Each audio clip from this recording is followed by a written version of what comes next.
Hi friends and welcome to Geeks4Geeks. In this tutorial we will learn how to find the longest valid substring using stacks. Here's the problem. Given a string consisting of opening and closing parentheses, we have to find the length of longest valid parenthesis substring. Let us now look at an example.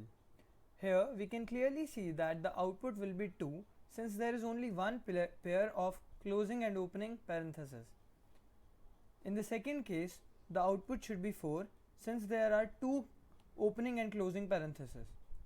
A simple approach to this problem is that we find all the possible substring to the given string.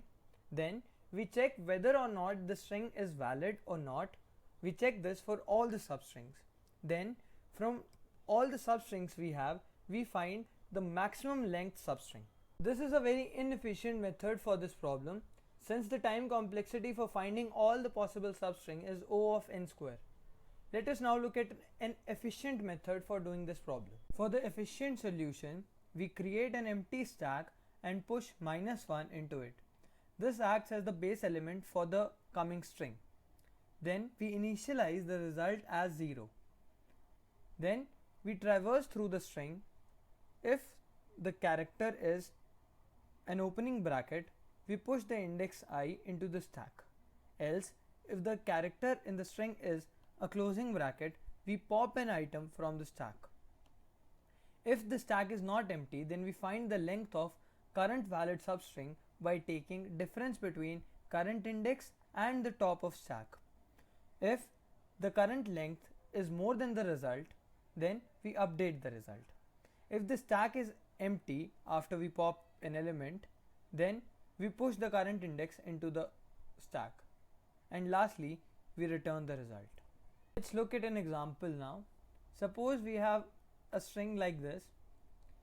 We know that the answer will be 4 since it contains two pair of opening and closing parentheses. So let's see how our algorithm works on this. So first we initialize the stack with -1 on the top and we make the result equal to 0. Now we will iterate through the string. We can see that at I equal to 0, 1 and 2 we have opening bracket, so we will push 0, 1 and 2 in our stack. So our stack becomes 2, 1, 0 and -1.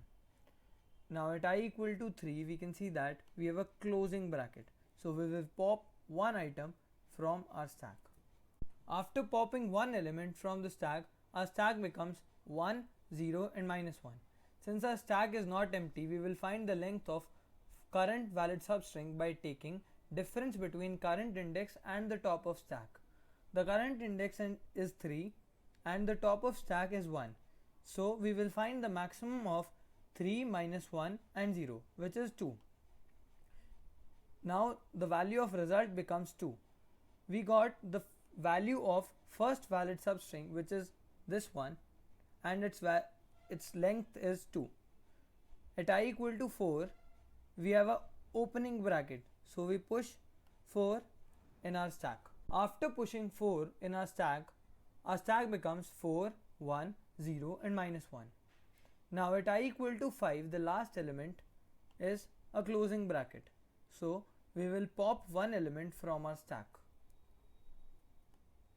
After popping 4, our stack becomes 1, 0 and -1.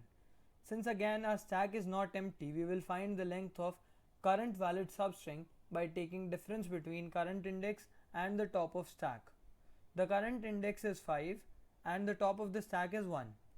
So our result becomes maximum of 5 -1 and 2, which is 4. So the value of current valid substring becomes 4, which is this. So our final result is 4. Let's look at the implementation in C++. We create a stack using this statement and we push -1 into it. Then we initialize the result as 0 as we have seen in the algorithm. Then we traverse through all the characters of the given string. If we find an opening bracket, we push its index into the stack. Else, if we find a closing bracket, we pop one element from the stack. If the stack after popping an element doesn't become empty, we find the value of current valid substring using this statement. If the stack becomes empty, we push the index I into the stack. And at last, we return the result. The time complexity for the efficient solution is O of n, since we are traversing the loop only once. This brings us to the end of this tutorial. Thank you for watching this video. Please leave us your likes and comments in the comment section.